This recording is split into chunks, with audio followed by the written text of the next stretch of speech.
The bloodless coup is being greeted with celebrations in Zimbabwe and recognition from around the world.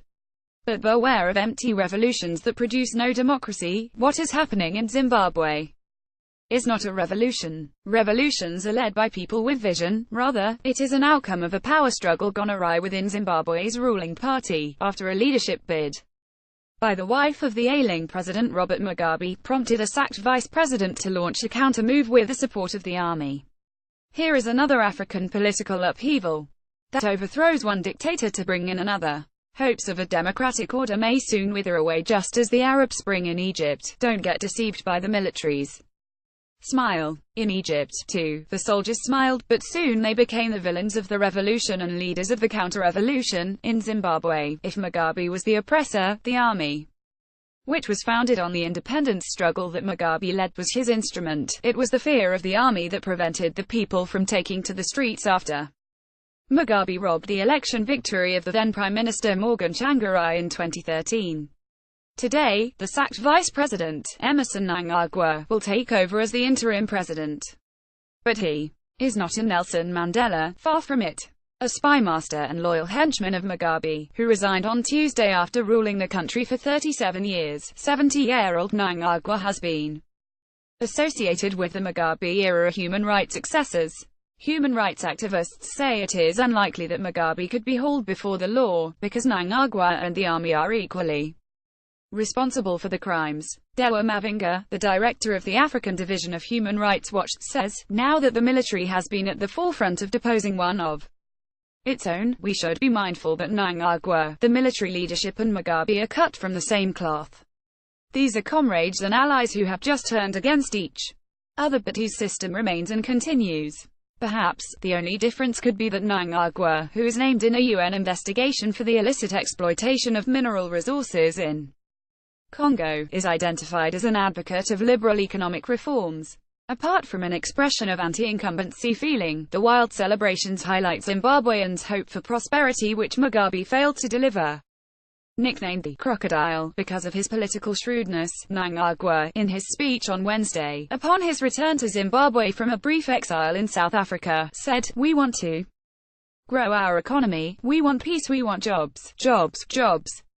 He declared that a new democracy was unfolding, the capitalist world, where Mugabe has been demonized by the corporate media, is delighted in the hope that Mnangagwa will open the doors for transnational companies TNCs to exploit Zimbabwe's minerals, its diamonds, gold, platinum, coal, iron, chromium, nickel, copper, lithium, and tin. Remaining as an obstacle to the capitalists' invasion of Zimbabwe was Mugabe, a school teacher who rose to become a visionary freedom fighter before he developed a narcissistic personality disorder as he continued to cling on to power as president.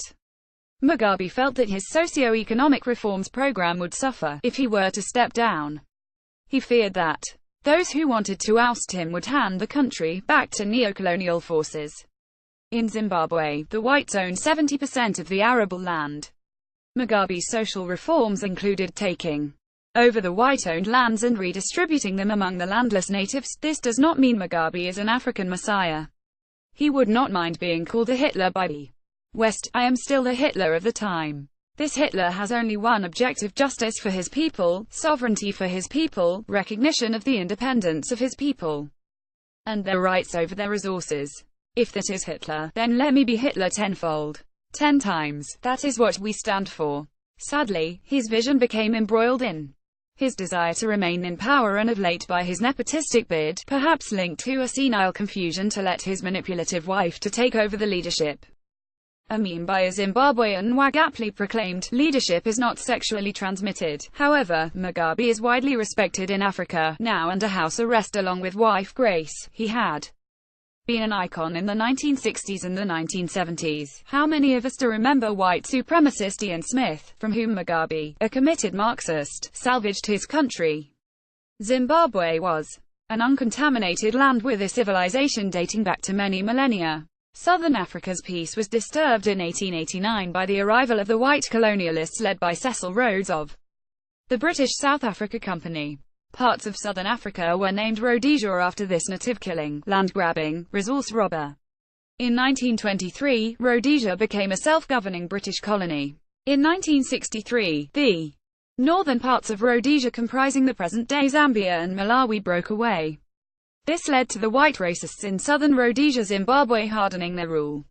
On November 11, 1965, Ian Smith proclaimed a unilateral declaration of independence. But Britain, the colonial master, refused to act against him.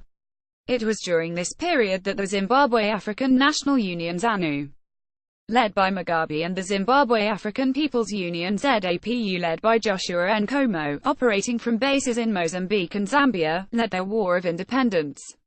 The guerrilla war forced Smith's government to cave in and grudgingly offer independence. In 1979, Mugabe's ZANU-PF Patriotic Front won independent Zimbabwe's first free election in a landslide. Mugabe promised a utopia for Zimbabweans, but it never came because of his outdated idealism, larger-scale corruption and economic sanctions imposed by the West. More than 75% of the Zimbabweans are living in poverty. Many have left for South Africa and other neighboring countries to escape the miserable life. The economic hardships have pushed the people to clamor for change. But Mugabe was adamant. In the aftermath of the political crisis following the 2013 elections, he declared, "Only God can remove me."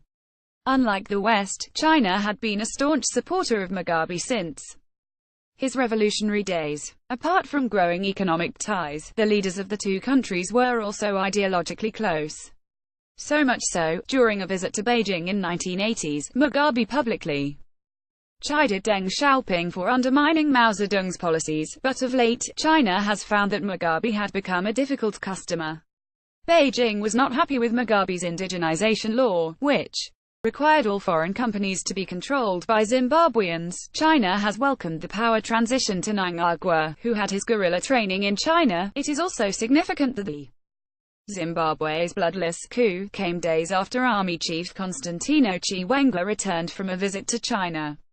However, Beijing has dismissed reports that it had a hand in the removal of Mugabe. For Zimbabweans, the party has just begun and it will go until the presidential election in September 2018.